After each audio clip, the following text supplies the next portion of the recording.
7 मई को लोकसभा चुनाव 2024 के तीसरे चरण का चुनाव होना है। गुजरात में भी वोटिंग होनी है। गुजरात में पिछले 2 लोकसभा चुनाव में बीजेपी का प्रदर्शन शानदार रहा है। बीजेपी को 26 में से 26 सीटें आई हैं। ऐसा माना जा रहा है कि बीजेपी इस बार भी गुजरात में क्लीन स्वीप करने जा रही है। गुजरात में विपक्षी पार्टियों की बात करें तो कांग्रेस 24 सीटों पर चुनाव लड़ रही है, वहीं आम आदमी पार्टी 2 सीटों पर चुनाव लड़ रही है।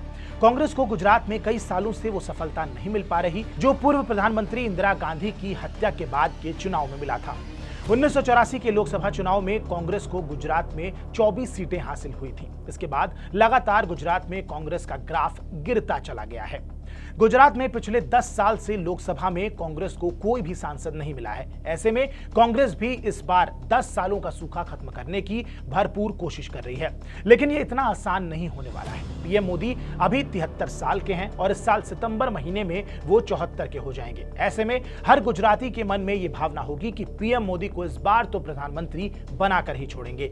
अगर ये कार्ड पूरे गुजरात में चल गया तो बीजेपी पिछले 2 लोकसभा चुनावों की तरह इस बार भी गुजरात में अपना परचम लहराती नजर आएगी। गुजरात में अगर लोकसभा चुनावों में कांग्रेस का इतिहास देखें तो साल 1984 के बाद हर चुनाव में बीजेपी ने कांग्रेस से ज्यादा सीटें हासिल की हैं। साल 1951 के चुनाव में बीजेपी ने 20 सीटें जीती थी। 2004 और 2009 के लोकसभा चुनाव में कांग्रेस को क्रमशः 12 और 11 सीटें आई थी। वहीं बीजेपी 14 और 15 सीटें पाई थी इन दोनों चुनावों में। लेकिन इस बार बीजेपी क्लीन स्वीप करे, इस पर कई दिग्गज अभी सवाल उठा रहे हैं, क्योंकि बीजेपी के ही एक नेता के बयान से राज्य के सारे समीकरण बदल गए हैं और कांग्रेस अपने लिए रास्ता तलाश रही है। बीजेपी के केंद्रीय मंत्री पुरुषोत्तम रुपाला के एक विवादित बयान के बाद बीजेपी से क्षत्रिय नाराज बताए जा रहे हैं। राजकोट से रुपाला की उम्मीदवारी वापस लेने तक की बात होने लगी थी, जिसे बीजेपी ने खारिज कर दिया। लेकिन रुपाला के बयान से एक माहौल बना है जिसमें कांग्रेस अपने लिए कुछ सीटें देख रही है।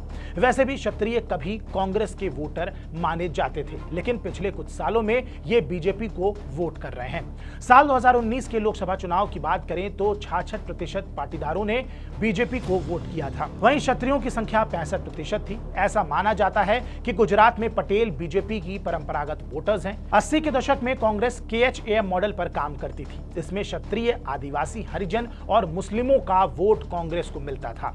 कांग्रेस फिर से अपने इसी वोट बैंक को वापस पाने की कोशिश में है और इसमें सबसे ज्यादा उम्मीदें उसे गुजरात के क्षत्रिय समुदाय से है। गुजरात में एक और समीकरण है जो बीजेपी के लगातार 3 बार के क्लीन स्वीप को झटका दे सकता है। उस झटके का नाम है आम आदमी पार्टी। आम आदमी पार्टी ने पिछले कुछ समय में जबरदस्त तरीके से गुजरात में अपनी उपस्थिति दर्ज कराई है। ऐसे में इस बार आम आदमी पार्टी कांग्रेस के साथ कुछ कमाल कर जाए तो कोई अचरज की बात बिल्कुल नहीं होगी। गुजरात में कांग्रेस ने आम आदमी पार्टी के साथ गठबंधन किया है। अरविंद केजरीवाल जेल में है। कहा जा रहा है कि गुजरात में इसका फायदा भी आम आदमी पार्टी को हो सकता है, लेकिन सभी संभावनाओं से परे और समीकरणों के आगे एक शख्स है जिसके सामने सारा गणित पलट जाता है, सारा गुणा भाग बदल जाता है। नरेंद्र मोदी के रहते गुजरात में इस बार कांग्रेस या किसी दूसरी पार्टी को बीजेपी जितनी सफलता मिल जाए, ये चुनाव के बाद रिसर्च का विषय हो जाएगा। वैसे बीजेपी गुजरात में हर सीट पर 5 लाख से ज्यादा वोटरों से जीतने का दावा भी कर रही है। 4 जून को यह बात साफ हो जाएगी कि आखिर किसका दावा कितना सही है और किसके समीकरणों ने सबसे ज्यादा उथल पुथल मचाई है। बहरहाल इस वीडियो पर आपकी क्या प्रतिक्रिया है हमें कमेंट बॉक्स में जरूर बताएं। बाकी देश और दुनिया की तमाम बड़ी खबरों के लिए आप सब्सक्राइब कीजिए TV9 डिजिटल। नमस्कार।